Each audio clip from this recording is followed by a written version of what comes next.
자, 오늘 말씀은 사사기서 17장 1절에서 13절의 말씀입니다. 사사기서 17장 1절에서 13절. 에브라임 산지에 미가라 이름하는 사람이 있더니 그의 어머니에게 이르되 어머니께서 은 1,100을 잃어버리셨으므로 저주하시고 내 귀에도 말씀하셨다니 보소서 그 은이 내게 있나이다. 내가 그것을 가졌나이다. 그의 어머니가 이르되 내 아들이 여호와께 복받기를 원하노라 하니라. 미가가 은 1,100을 그의 어머니에게 도로 주매 그의 어머니가 이르되 내가 내 아들을 위하여 한 신상을 새기며 한 신상을 부어 만들기 위해 내 손에서 이 은을 여호와께 거룩히 드리노라. 그러므로 내가 이제 이 은을 내게 도로 주리라. 미가가 그 은을 그의 어머니에게 도로 주었으므로 어머니가 그 은 200을 가져다 은장새에게 주어 한 신상을 새기고 한 신상을 부어 만들었더니 그 신상이 미가의 집에 있더라. 그 사람 미가에게 신당이 있으므로 그가 에봇과 드라밈을 만들고 한 아들을 세워 그의 제사장으로 삼았더라. 그때에는 이스라엘에 왕이 없었으므로 사람마다 자기 소견에 오른 대로 행하였더라. 유다 가족에 속한 유다 베들레헴에 한 청년이 있었으니 그는 레위인으로서 거기서 거류하였더라. 그 사람이 거주할 곳을 찾고자 하여 그 성읍 유다 베들레헴을 떠나가다가 에브라임 산지에 가서 미가의 집에 이르매 미가가 그에게 묻되 너는 어디로부터 오느냐 하니 그가 이르되 나는 유다 베들레헴의 레위인으로서 거류할 곳을 찾으러 가노라 하는지라. 미가가 그에게 이르되 내가 나와 함께 거주하며 나를 위하여 아버지와 제사장이 되라.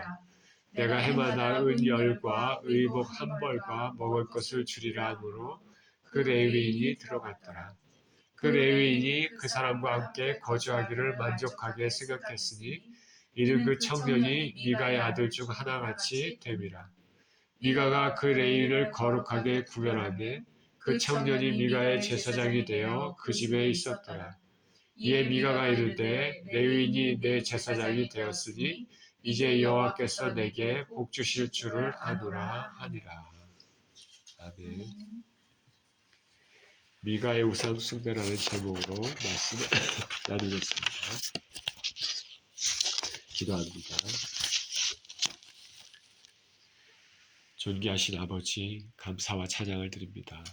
부족한 우리 인생들이 주님 앞에 나왔습니다. 고개를 조아리고 생명의 말씀에 귀를 기울이기를 원합니다. 하나님, 오늘도 말씀 가운데 각자의 심령 가운데 아버지 들려주는 음성이 있게 하여 주시고 하나님의 아버지 하나님 말씀 가운데 우리가 삶의 아버지 방향을 정할 수 있는 귀한 시간 되게 하여 주옵소서. 예수 그리스도 이름으로 기도합니다. 아멘. 자, 오늘 본문의 말씀을 읽었는데 우리 성경에서 그렇게 자주 읽는 말씀은 아닐 거라 생각이 듭니다. 본문의 배경은 사사시대입니다. 사사시대요. 여호수아가 이스라엘 백성들을 이끌고 가나안 땅을 정복했습니다. 그리고 각 지파별로 땅을 분배를 했습니다. 그러나 이렇게 지파별로 땅을 분배를 했지만은 이스라엘 백성들은 그 분배받은 땅을 다 점령하지는 못했습니다. 다 점령했으면은 참 좋았을 텐데 또 몇몇 지역들은 다 점령하지 못한 것이죠. 그러다 보니까 그 점령받지 못한 가나안 땅의 남은 민족들은 항상 이스라엘에게 가시와 같은 존재가 됐습니다. 그 이스라엘을 괴롭힐 뿐 아니라 무엇보다도 그들의 가나안 문화, 세상 문화가 이스라엘 하나님 말씀의 중심으로 살아가는 이스라엘 그 국가의 나라의 사회에 침투했기 때문에 그렇습니다. 이것을 하나님께서는 여러 번 말씀하셨고 여호수아는 이스라엘 백성들에게 하나님의 율법을 잘 지키라 그렇게 해서 강조를 했습니다. 그의 마지막 고별 설교가 그랬죠. 그런데 여호수아가 죽고 난 후에 이스라엘 백성들은 그 이전 세대 믿음으로 가나안을 정복했던 이전 세대의 믿음들을 다 잊어버리고 가나안 문화에 노출돼서 점차 혼탁해져 갔습니다. 저와 여러분 주위에 있는 그 사람들 만나는 사람이라든가 직장이라든가 주위에 있는 모든 우리가 관련을 맺고 있는 어떤 그룹이라든가 이런 단체라든가 이런 것들이 그 문화 자체가 하나님을 섬기는 문화여야지 세상을 섬기는 문화가 되면은 그게 참 쉽지 않은 것이죠. 가나안 문화에 노출돼서 이스라엘 사람들은 점차 혼탁해져 왔습니다. 하나님 율법을 잊어버렸고 각자 자기 소견대로 중구난방으로 사는 것이죠. 그래서 사사시대는 불안정한 시대, 불순종의 시대, 고통과 혼란과 타락의 시대입니다. 하나님이 이걸 보셨을 때, 참, 하나님 마음이 참 불편하시고 슬프셨을 것입니다. 가나안 땅을 줬는데 그 땅에 사는 그 백성들이 점차 하나님을 모르고 세상과 짝하면서 살았던 것이죠. 오늘 본문이 바로 그 사사시대, 배경이 사사시대입니다. 1절에 에브라임 산지에 미가라 이름하는 사람이 있더니 그의 어머니에게 이르되 어머니께서 은 1,100을 잃어버리셨으므로 저주하시고 내 귀에도 말씀하셨더니 보소서 그 은이 내게 있나이다. 내가 그것을 가졌나이다 하니 그의 어머니가 이르되 내 아들이 여호와께 복받기를 원하노라 하니라. 미가가 은 1,100을 그의 어머니에게 도로 주매 그의 어머니가 이르되 내가 내 아들을 위하여 한 신상을 생기며 한 신상을 부어 만들기 위해 내 손에서 이 은을 여호와께 거룩히 드리노라. 그러므로 내가 이제 이 은을 내게 도로 주리라. 장소는 어디냐면 에브라임 산지입니다. 에브라임 지파에게 분배된 이 지역은 가나안 땅이 있잖아요. 가나안 땅의 중부에 위치되어 있습니다. 구릉지대입니다. 사사시대는 정치 종교의 중심이 실로라는 그 도시에 있었습니다. 그리고 그 실로가 바로 에브라임 지파에게 속한 그곳입니다. 이곳에 미가라 이름하는 사람이 살고 있었습니다. 미가의 어머니가 은 1,100을 잃어버렸다 합니다. 은 1,100은 매우 많은 재물입니다. 뒤에 나오지만은 한 사람을 제사장으로 고용하고 1년에 은 10을 주겠다 했거든요. 그러니까 1,100은 큰 돈이죠.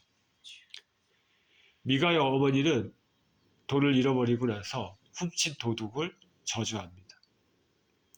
이 저주하다의 히브리어 원문은 신께 탄원하다 그런 의미가 있습니다. 지금 우리는 이스라엘 백성들이지만은 이 고대 사람들은 이런 저주하는 이런 행위 있잖아요. 이런 것들이 주술적인 신통력이 있는 것으로 생각하는 경향이 많았습니다. 누군가 나에게 우리가 지금 살 때 나에게 이런 저주의 말 같은 거를 퍼붓고 막 이러면 기분은 좋지 않잖아요. 그죠? 근데 그 저주가 나의 삶을 콱 묶는다. 이렇게 생각하는 사람도 있겠지만은 그렇게 뭐 완전히 생각하는 사람들은 또 없죠. 근데 고대에는 틀렸습니다. 고대는 누가 이렇게 주술같이 이렇게 누구를 저주하면 거기에 딱 묶인다고 이렇게 생각을 했습니다. 저주받은 것은 저주당한 대상에게는 매우 심각한 의미를 지니고 있었습니다. 왜냐하면 주술적인 신통력이 있는 것으로 생각하는 경향이 많았기 때문에 그렇습니다. 미가는 그 어머니의 저주를 들었습니다. 미가는 마음이 뜨끔하고 두려웠습니다. 왜냐하면 자신이 훔쳤기 때문에 그렇습니다. 자신이 훔쳤기 때문에. 미가의 어머니는 미가를 저주한 건 아니죠. 그냥 훔친 사람을 저주했는데 결국 자기가 훔쳤기 때문에 자신의 마음이 뜨끔하고 뜨끔을 넘어서 두려운 것이죠. 저주를 했기 때문에. 그래서 실토합니다. 제가 그것을 훔쳤습니다. 어머니의 저주를 듣기 전에 먼저 회개했으면 좋겠지만은 미가는 그렇지 않고 저주를 듣고서는 두려움 때문에 돌을 훔쳤다고 실토합니다. 이렇게 실토하니까 어머니가 말합니다. 내 아들이 여호와께 복받기를 원하노라. 어머니는 자식을 참 사랑하죠. 어머니는 아들을 용서하고 오히려 축복을 합니다. 내 아들이 여호와께 복받기를 원하노라.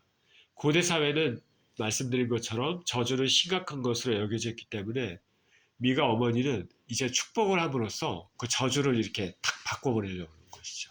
축복을. 저주를 축복으로 바꿔버리려고 하는 것이죠. 이렇게 저주는 그에 상응하는 축복을 함으로써 풀려지게 되는 것으로 믿었습니다. 내 아들이 여호와께 복받기를 원하노라. 이 아들이 저주에 묶여 사는 것을 원치 않았기 때문에 저주를 되돌리려 합니다.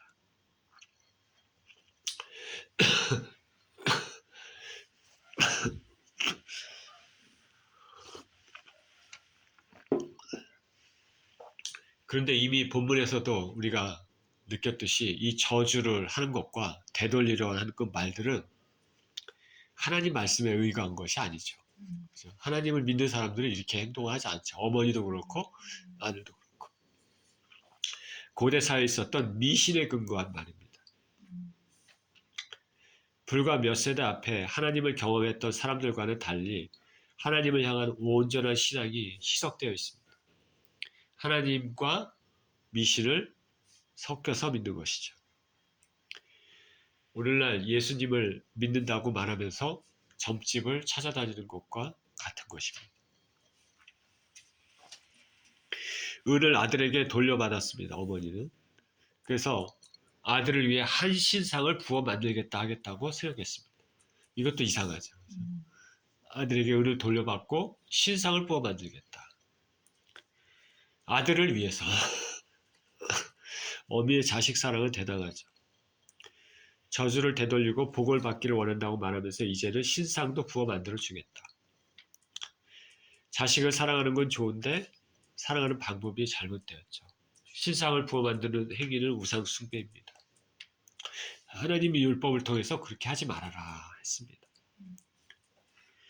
이 말을 통해서 도덕적인 타락으로 율법을 잘 지키지 않았거나 아니면 율법 내용을 잘 모를 수 있었을 것입니다.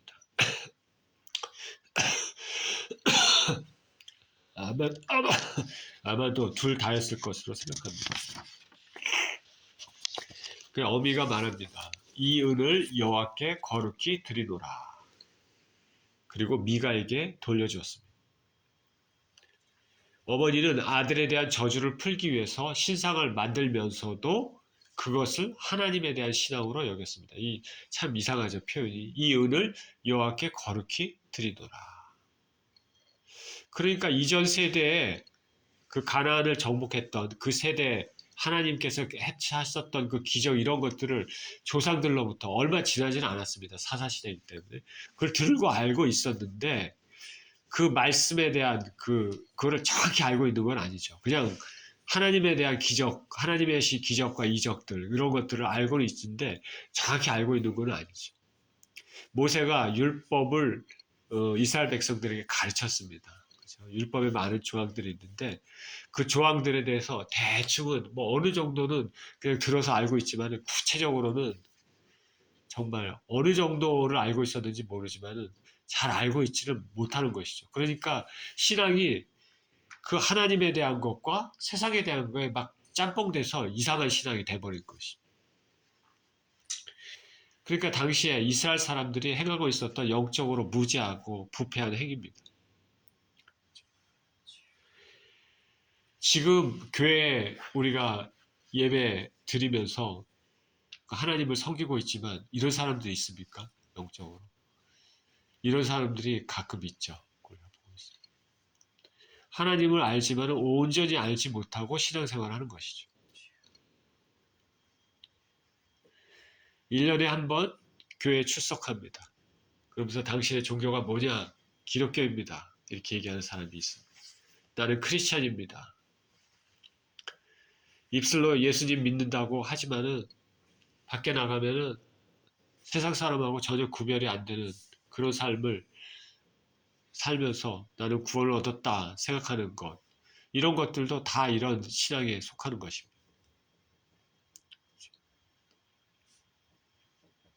그러니까 하나님의 말씀을 정확히 알아야 되는 것이죠. 자기 나름대로 그냥 두루뭉실하게 이렇게 믿고 편리에 따라 이렇게 해서는 안 되는 것이죠. 저와 여러분은 하나님을 섬기되 제대로 알고 섬겨야 됩니다. 왜냐하면 우리 신앙은 그 삶과 죽음하고 연결이 되어 있기 때문에 그렇습니다. 잘못 믿으면은 죽음의 나락으로 떨어집니다. 잘못 믿으면 죽음의 나락으로 떨어집니다. 자신은 그것이 잘 믿은 줄로 생각했다가 그 길 끝에는 천길낭떠러지가 되는 것이죠. 우리는 제대로란 말을 항상 명심하시고, 그 제도라는 말은 하나님의 말씀에 근거한 것이죠. 말씀에. 모든 행동의 잣대, 판단의 잣대가 하나님 말씀입니다. 하나님은 정확하신 분입니다. 모세를 통해서 율법을 주실 때도 정확하게 자세히 주셨습니다. 성막을 만들 때 성막의 길이가 어떻고 무슨 재료를 써야 되는지 아주 구체적으로 나왔습니다. 하나님 그러신 분입니다. 제사장을 세울 때 어떻게 위임식을 해야 되는지 이런 것들도 구체적으로 말씀하셨죠. 저와 여러분들도 하나님을 섬길 때는 말씀에 근거해서 섬겨야 될 줄 믿습니다. 로마서 10장 3절에 이렇게 얘기합니다. 하나님의 의를 모르고 자기 의를 세우려고 힘써 하나님의 의에 복종하지 아니하였느니라. 하나님의 뜻이 있는데 그 뜻을 잘 모르고 내 뜻대로 내 마음대로 내가 이것이 옳다 생각하고 하나님의 의에 복종하지 아니하였느니라. 미가의 어머니가 신상을 만들면서 이 은을 여호와께 거룩히 드리노라. 굉장히 이상한 신앙이죠. 신상을 만들면서 이 은을 여호와께 거룩히 드리노라. 잘 모르고 있는 것입니다. 4절입니다. 미가가 그 은을 그의 어머니에게 도로 주었으므로 어머니가 그 은 200을 가져다 은장색에 주어 한 신상을 새기고 한 신상을 부어 만들었더니 그 신상이 미가의 집에 있더라. 그 사람 미가에게 신당이 있으므로 그가 에봇과 드라밈을 만들고 한 아들을 세워 그의 제사장으로 삼았더라. 그때는 이스라엘의 왕이 없었으므로 사람마다 자기 소견에 오른 대로 행하였더라. 미가의 어머니가 은을 미가에게 도로 준다고 했으므로 그 중 200을 은장색에게 주어 신상을 만들게 했습니다. 은신상입니다. 불과 몇 세대 전에 아론이 금송아지를 만들었던 것하고 똑같습니다. 그 당시의 문화가 어떻다는 걸 알 수 있죠. 신상을 만든 후 그것을 집에 뒀습니다. 이 신상이 자기를 지켜준다 생각한 것이죠. 어느 집에 가면 타종교의 색채가 풍겨나는 조각품이나 그림들이 있는 경우가 있습니다. 집주인의 마음을 대변해 줍니다. 나는 이것을 좋아합니다. 나는 이런 것을 믿습니다. 그런 것이죠. 어느 목사님이 한 집을 방문했는데 그 집에 가면 머리가 아프다고 했습니다. 집안 곳곳에 우상을 섬기는 조각품, 그림들이 있었기 때문입니다. 여의도 순복음교회 고 조용기 목사님도 성회차 일본에 갈 때마다 일본에만 가면 머리가 아프다 했습니다. 왜냐? 일본은 아시다시피 집집마다 신상이 있죠. 조상신이라고 합니까? 집집마다 있습니다. 집집마다 우상으로 가득 차 있습니다. 미가의 집은 하나님에 대한 거룩한 신앙을 이야기하면서 우상을 집안에다 드러났다.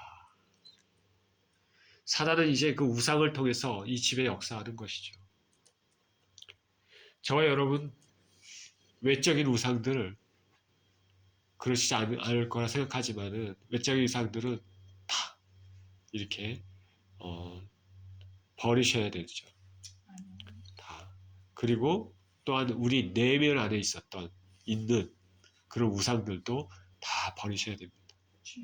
우리 내면 안에 하나님이 아닌 다른 섬기는 것들, 하나님이 생각하는 말씀 반대되는 우상 이런 것들을 다 버려야 됩니다. 제가 예수님 믿기 전에 저희 집은 어머님이 불교를 믿으셨죠. 집에 부적이 있었습니다. 부적들이 있었어요. 문에다 부적도 붙이고 그랬습니다. 불교를 상징하는 조그만 뭐 큰 것도 아니고 그냥 뭐 손바닥만한 조그만 그냥 조각품 같은 거죠. 기념품 이런 것도 있었습니다. 제가 예수님 믿고 나서 다 이런 것들을 버려야 되겠다 생각하고 다 치웠습니다. 그의 마음에 이제는 결단하는 거죠. 이렇게 하면서 내가 이제 이런 것들하고는 멀어진다. 내가 이제 내 마음의 신앙은 하나님에 대한 신앙이다. 제가 처음 예수님 믿기 전에 절에 갔을 때 여러 가지 어려움이 있었는데 누가 기도를 해야 되는데 그 생각이 딱 들더라고요. 야, 내가 기도를 한다 그러면 차라리 하나님께 기도하지. 응? 저기 부처에게 기도하겠냐. 이런 생각이 확 들더라고요. 기도를 한다 그러면 차라리 하나님께 하지 부처에게 하겠냐. 우리 모두는 하나님을 섬겨야 됩니다. 우리의 생명이 되시는 분이기 때문에 온 세계의 주관자 되시고 우리 삶의 주관자가 되시는 분이 하나님이시기 때문에 그렇습니다. 하나님을 섬기고 하나님을 붙잡고 나가는 것. 사람은 있잖아요. 나이가 들어도 저도 이제 60이 이제 가까이 되지만은 나이가 많이 들어도 하나님 앞에서는 어린애입니다. 그러니까 우리가 아버지 하지 않습니까? 하나님 앞에는 어린애예요. 내가 참 힘듭니다. 아버지. 그 얼마나 좋은지 모르겠어요. 하나님을 의지하고 하나님을 부르고 힘들 때마다 주님의 이름을 부르는 것. 근데 예수님을 모르는 사람들은 이게 안 됩니다. 힘들고 고난하고 코너에 몰려서 어떻게 해야 될지 모르고 이럴 때 코너 끝까지 가는 것이죠. 그 마지막 선택을 하는 거죠. 예수님을 모르는 사람들은. 그러나 우리가 예수님을 알고 하나님이 살아계시면 안다면은 어렵고 힘든 일이 있을 때 부를 수 있는 것이죠. 하나님. 기도가 안 나와도 아버지 하면서 그냥 아버지 이름만 부르는 것이죠.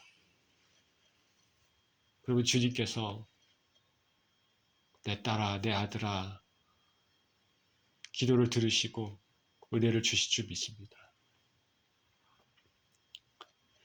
자, 미가가 신당을 세웠습니다. 미가의 집에 이제 신당이 세워졌으니까 주위 사람들도 다 알 것입니다.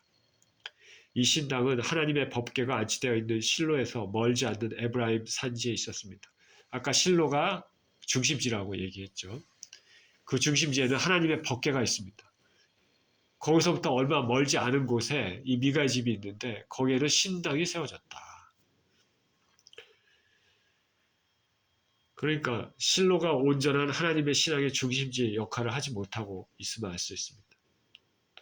종교적인 문란함입니다. 미가는 에봇과 드라빔도 만들었습니다. 에봇은 뭡니까? 대제사장이 입는 예복이죠. 드라빔은 가정의 수호신상으로 고대 근동에서 각 가정에 숭배되는 우상이었습니다. 드라빔. 라헬이 나올 때 그 드라빔을 가지고 나왔다 얘기하죠. 그러니까 그 드라빔은 신상 같은 거죠. 신을 믿는 것. 고대 사람들의 삶이 이랬다는 것이죠. 종교적인 혼합주의죠. 하나님과 우상이 섞여져 있는 이상한 신앙 형태입니다. 그리고 미가는 자신의 아들 중 한 사람을 제사장으로 세웠습니다.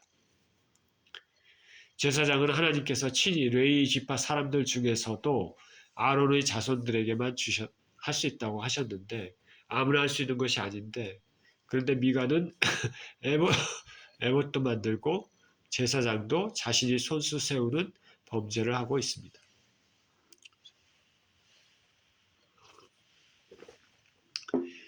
이 시대는 사사시대입니다. 아직은 왕이 없습니다. 그래서 왕정시대처럼 중앙집권적인 형태의 국가가 아닙니다. 하나님께서 원하셨던 것은 사실은 왕정시대는 아닙니다. 사사시대처럼 하나님이 직접 왕이 되기를 원하셨습니다.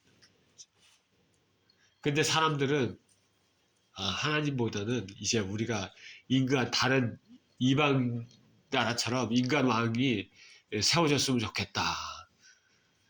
그래서 사울 왕이 세워지지 않았습니까? 첫 왕으로서. 근데 하나님의 원래 뜻은 아니죠. 하나님이 친히 통치하시는 신정국가가 되면은 중앙집권, 강력한 중앙집권제는 아니지만 온전히 하나님을 따르면 하나님의 보호하심을 받을 수 있는 그 번영과 안정을 누릴 수 있는 그랬는데 그런 시대인데 아직은 사사시대인데 이제 왕이 없었다. 이 사사시대 그러나 문제는 인생들의 마음이 다 다르고 온전치 못하다는 것이죠. 사사시대가 하나님이 사실은 원했던 왕정시대 하나님이 원하지 않았던 왕정시대 이전의 시대이기 때문에 하나님이 통치하는 시대죠. 문제는 그러나 인생들의 마음이 다 다르고 온전치 못한 게 그게 문제죠. 하나님은 온전하시지만 사람은 온전하지 않다. 하나님은 항상 거기 계시고 우리를 통치하시고 질서를 잡으시고 보호하시고 은혜를 주시기를 원하지만은 변하지 않지만 사람은 변한다. 그게 인간의 한계입니다. 지금 우리가 사는 이 세상도 마찬가지입니다. 그래서 사사시대는 각자 자기의 소견에 옳은 대로 행했다고 말하고 있습니다. 자기의 소견에 옳은 대로 행했다. 이 사사시대 이 말은 자주 나옵니다. 삶의 중심이 하나님이 아니라 하나님 말씀이 아니라 자기가 좋다면 좋고 자기가 싫으면 싫고 그런 방식으로 산 것이죠. 상대주의입니다. 상대주의. 내 눈에 선하면은 선한 것이고 내 눈에 보기에 악하면은 악한 것입니다. 이런 비유가 적절할지 모르지만 최근에 한국의 윤석열 대통령의 탄핵에 대한 그 뉴스들이 있잖아요. 거기 보니까 탄핵이 맞다 안 맞다. 구속해야 된다 하지 말아야 된다. 사람들이 자기 지식을 가지고 뉴스에 나와서 전문가들이라고 하는 사람들이 얘기하는 것을 보았습니다. 내용을 이렇게 듣고 있자면 판사는 판사대로, 검사는 검사대로, 변호사는 변호사대로 똑같은 사건이 있는데 다른 얘기를 하고 있는 거예요. 결론이 다릅니다. 그러면은 정말 그 무질서의 사회가 되고 무질서의 나라가 되는 거죠. 참으로 혼란스러운 상황입니다. 법이 제대로 실행되지 않으면 법을 실행하는 사람이 공정하지 않으면 세상은 무법천지가 됩니다. 본문의 사사시대가 사실 그렇습니다. 사사시대가. 하나님을 온전히 섬기고 하나님에 대한 신앙이 있으면은 참 하나님께서 친히 통치하시고 안정되고 질서가 잡히는 시대인데 문제는 하나님은 계시지만은 그대로 계시지만은 인생들이 하나님을 모르고 세상과 섞여서 자기 잣대로 산다는 것이죠. 어두운 시대에 우리 교회의 역할, 하나님의 잣대를 가지고 말씀대로 판단해야 됩니다. 우리는 말씀이 무엇을 말하는가? 성경의 가르침이 무엇인가? 성경적인 가치관이 뭔가? 하나님 나라는 어떤 모습이어야 되나? 자, 우리 삶도 마찬가지죠. 내가 성경의 가르침대로 사는가? 그리고 나의 생각, 나의 가치관, 내가 중요하다고 생각하는 것들, 나의 행동 양식, 판단하는 이런 동기, 뭐 이런 것들, 나의 세계관, 세계를 보는 렌즈, 이런 것들은 성경에 근거한 것인가? 교회를 나가서 예수님을 믿고 하나님을 섬긴다고 하지만은 내가 봤을 때 지난혼이 맞다. 이렇게 하면은 이거는 아무것도 아니죠. 이거는 완전히 잘못된 것이죠. 하나님께서는 세상을 직접 창조하셨습니다. 침팬지가 오랜 시간이 걸려서 사람으로 진화된다. 이거 잘못된 것이죠. 7절입니다. 유다 가족에 속한 유다 베들레헴에 한 청년이 있었으니 그는 레위인으로서 거기서 거류하였더라. 그 사람이 거주할 곳을 찾고자 하여 그 성읍 유다 베들레헴에 떠나가다가 에브라임 산지에 가서 미가의 집에 이르매 유다 지파에게 배분된 베들레헴에 한 레위인 청년이 거류하고 있었습니다. 율법에서는 레위인에게는 같이 모여 사는 땅이 분배되어 있지 않았습니다. 단지 도피성 6개 그리고 40개의 성읍을 각 지파에서 떼어주도록 그렇게 되어 있습니다. 하나님께서는 레위인들은 각 지파별로 다 흩으셨습니다. 각 지파들은 땅들을 이렇게 지파별로 할당이 되어 있는데 레위인들에게는 땅을 주지 않았죠. 레위인들을 각 지파별로 이렇게 흩어버렸어요. 왜냐하면 레위인은 하나님을 섬기는 사람들이기 때문에 하나님 말씀을 알아야 되고 그렇기 때문에 흩음으로써 각 지파별로 하나님의 말씀을 배우고 하나님을 섬기는 것을 가리키기 위해서 그렇게 하신 것이죠. 근데 지금은 사사기 시대입니다. 사사기 시대는 정치적으로, 사회적으로, 종교적으로 혼란의 시대이기 때문에 제대로 되지 않았습니다. 혼란의 시대는 하나님의 사람들도 곤욕을 겪기 마련입니다. 베들레헴에 살고 있던 레위인 청년은 자신이 거주할 적절한 장소를 찾기 위해 이곳저곳을 다녔을 것으로 생각됩니다. 자, 하나님의 일을 하면서 생계를 유지해야 되니까 당시 백성들의 타락이 심했으므로 자신이 스스로 생계 방도를 찾아 했던 것으로 보입니다.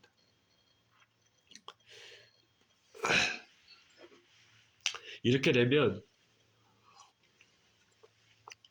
부르심의 소명도 잘 지키지 못하는 것이 될 수도 있습니다. 다윗 시대하고 솔로몬 시대에는 성전을 중심으로 하나님을 섬기는 열심히 있었기 때문에 레위인들, 제사장들이 성전에서 하나님을 열심히 섬길 수 있도록 필요한 것들에 부족함이 없었습니다. 왕과 백성들이 율법에 기록된 대로 성실히 하나님께 드렸기 때문입니다. 그런데 그 이전 사사시대에는 그렇지 못했습니다. 본래 유다 지파의 땅에 살고 있던 이 레위인 청년도 자신이 거할 적절한 장소를 물색하기 위해서 이곳저곳으로 방황생활을 하다가 베들레헴을 떠나 에브라임 지파의 산지로 갔습니다. 자신에게 할당된 지역을 떠나 다른 지파의 지역으로 이동한 것이죠. 그는 미가의 집에 이르렀습니다. 미가의 신당이 큰 길가에 있어서 여행자들의 눈에 쉽게 띄었는지 모르겠습니다. 그 많은 집 중에서 어떻게 미가의 집에 이르렀을까? 아마도 신당이 사람들 보기에 잘 보이는 곳에 있었을 가능성이 있는 것이죠. 구절입니다. 미가가 그에게 묻되 너는 어디서부터 오느냐? 그가 이르되 나는 유다 베들레헴의 레위인으로서 거류할 곳을 찾으러 가노라 하는지라. 미가가 그에게 이르되 내가 나와 함께 거주하며 나를 위하여 아버지와 제사장이 되라. 내가 해마다 은 10과 의복 1벌과 먹을 것을 주리라 하므로 레위인이 들어갔더라. 미가가 묻습니다. 당신 어디서부터 옵니까? 청년이 대답합니다. 나는 베들레헴의 레위인으로서 거류할 곳을 찾으러 다니고 있습니다.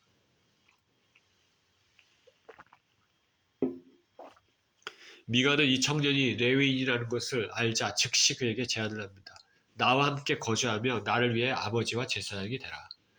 해마다 은 10, 의복 1벌, 먹을 것 주겠다.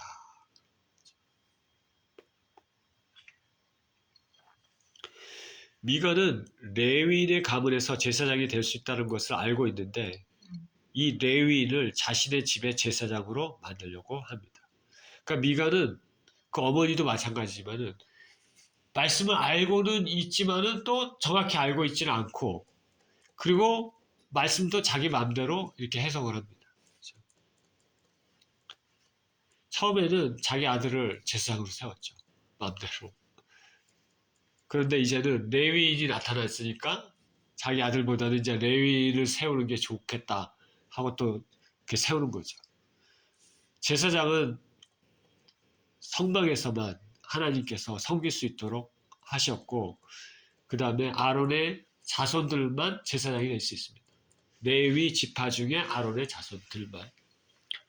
근데 미가는 지금 그냥 단순히 레위인 가문에서 태어났다고 해서 그 청년을 자기 집의 제사장으로 만들려고 합니다. 나를 위해 아버지와 제사장이 되라 말합니다. 여기서 아버지는 우두머리라는 뜻입니다. 남을 지도하며 권고하는 위치에 있는 자를 높여 부르는 것이죠. 제사장은 시민의 지도자는 뜻이 내포되어 있습니다. 그러니까 동일한 의미죠. 유사한 의미입니다. 우리 가정의 제사장으로 아비로 우리 가정을 이끌어줘라라고 말하는 것이죠. 미가는 그렇게 하면 매년 은열과 의복 한 벌, 먹을 것을 주겠다 합니다. 일정한 거처 없이 생계에 곤란을 느꼈던 이 청년에게는 매우 만족스러운 제안입니다. 이 청년은 즉시 제안을 받아들여서 그 이후부터 미가의 집에 거주하게 됩니다. 미가와 이 청년의 대화에서 사사시대도 물질 만능의 세대임을 알 수 있습니다. 인간은 태초 이래로 물질에 대한 관심이 많습니다. 관심이 있을 수밖에 없는 거죠. 우리는 육체적인 몸을 가지고 있기 때문에 물질이 필요합니다. 근데 물질에 대해서 물질만을 최고의 가치로 생각하고 추구하는 그런 물질 만능의 세대가 대부분 역사 이래로 그런 세대에 살고 있다는 것이죠. 이 청년도 마찬가지입니다. 이 레위 청년도 자기가 이 집에서 제사장으로 만약에 되면은 생계의 곤란도 전혀 느끼지 않고 매년 은열, 의복 한 벌, 먹을 것을 받으니 이 청년에게도 좋은 제안이라 생각을 한 것이죠. 그러나 하나님은 그렇게 하지 않으시죠. 신앙의 순수성을 해치는 행위죠. 그렇죠? 미가도 그렇고 레위 청년도 그렇고 하나님 앞에는 바르지 못한 행위입니다. 11절입니다. 그 레위인이 그 사람과 함께 거주하기를 만족하게 생각했으니 이는 그 청년이 미가의 아들 중 하나같이 됨이라. 미가가 그 레위인을 거룩하게 구별하며 그 청년이 미가의 제사장이 되어 그 집에 있었더라. 이에 미가가 이르되 레위인이 내 제사장이 되었으니 이제 여호와께서 내게 복 주실 줄을 아노라. 레위 청년은 미가의 집에 함께 거주하면서 미가의 아들과 같이 되었다. 잘 이렇게 서포트 받았다 이런 뜻이 된 것이죠. 이 청년은 미가의 집에 제사장 되었습니다. 또 여기 보니까 레위를 거룩하게 구별했다 그렇죠. 제사장이 성별의식을 한 것으로 보이는데 개인집에서 제사장을 성별하는 그런 자기 마음대로 그런 의식을 해놓은 것이죠. 율법을 모르는 상황입니다. 아론의 자손만이 제사장이 될 수 있는 규례가 있지만 미가는 레위인이면 모두 제사장이 될 수 있다 생각했습니다. 율법은 알고 있지만 피상적으로 알고 있고 형식만 그럴듯하면 되는 것으로 생각했습니다. 미가가 말합니다. 레위인이 내 제사장이 되었으니 이제 여호와께서 내게 복을 주실 줄 아노라. 이렇게 이 청년을 레위 청년을 제사장으로 삼으면서 자 이제는 여호와께서 내게 복을 주실 줄 아노라. 어머니로부터 받은 저주가 자신에게 임하지 않을 것이고 하나님께서 자기 가정을 번영케 하실 것으로 믿은 것입니다. 당시 백성들이 하나님을 가나안의 우상과 똑같은 선상에서 미신적인 대상으로 섬겼음을 알 수 있습니다. 잘못된 방법으로 제사장을 세우면서 이제 그랬기 때문에 하나님께서 이 청년을 통해서 나에게 복을 주실 것이다. 미가에서 있어서 하나님은 아까 이전에 말했던 것처럼 드라빔과 같은 가정의 수호신의 그런 것에 불과했습니다. 자, 오늘 본문에서 알 수 있는 것이 뭡니까? 종교적인 혼합주의입니다. 미가와 미가의 어머니는 하나님의 이름을 가지고 잘못된 믿음을 가졌습니다. 미가의 어머니는 우상을 만들려고 은을 사용했고 그것을 하나님께 드리는 것으로 생각했습니다. 미가는 그 우상을 만들어 집에 설치하고 에봇과 드라빔도 만들었습니다. 또한 자기 아들을 제사장으로 임명했고 후에는 레위 청년을 제사장으로 삼았습니다. 그리고 이제 마지막에 이제 하나님께서 내게 복을 주실 것이다 말했습니다. 하나님을 제대로 알지 못한 것입니다. 다른 것을 섬기면서 하나님을 섬긴다는 것은 잘못된 믿음입니다. 이렇게 하면서 마지막에 하나님께서 내게 복을 주실 것이다. 이렇게 믿는 것은 가나안 사람들이 가졌던 종교의식과 동일합니다. 근데 사실상 이렇게 믿는 사람들이 엄청 많습니다. 타종교는 어떻게 보면 이렇게 믿는 거죠. 불교에서 불공 드리고 그러지 않습니까?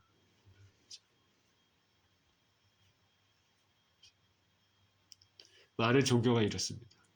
근데 심지어 우리가 믿는 교회 내에서도 하나님의 말씀을 제대로 알지 못하고 그 심령에 그 거듭남의 체험이 없는 사람들은 하나님을 우상을 섬기듯이 섬기면서 이렇게 하는 사람들이 있는 것이죠.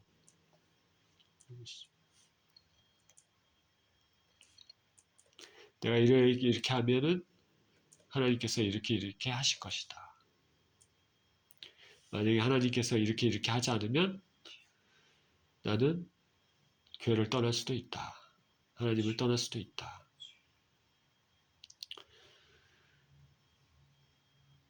잘못된 것입니다. 교회를 다니면서 예수님 믿는다면서 점집을 찾아다닌다. 참 이상한 것입니다. 예수님에 대한 신앙을 고백하면서 세상을 살아갈 때는 전혀 예수님이 없는 사람처럼 모든 행동을 하고 마음의 동기와 모든 것들이 그런 삶을 사는 것. 그런 것도 마찬가지입니다. 예수님을 믿지만 술집을 하면서 돈을 벌겠다. 그런 것들이죠. 미신과 온전한 신앙은 결코 같이 갈 수가 없습니다. 내 삶에 오직 올바른 말씀에 대한 이해로 올바른 신앙생활을 해야 됩니다. 저와 여러분들 하나님 말씀을 알 때 우리가 성경을 읽으면서 또 예배를 통해서 하나님의 말씀을 정확히 알고 그 말씀에 근거해서 우리 삶을 살아야 되겠습니다.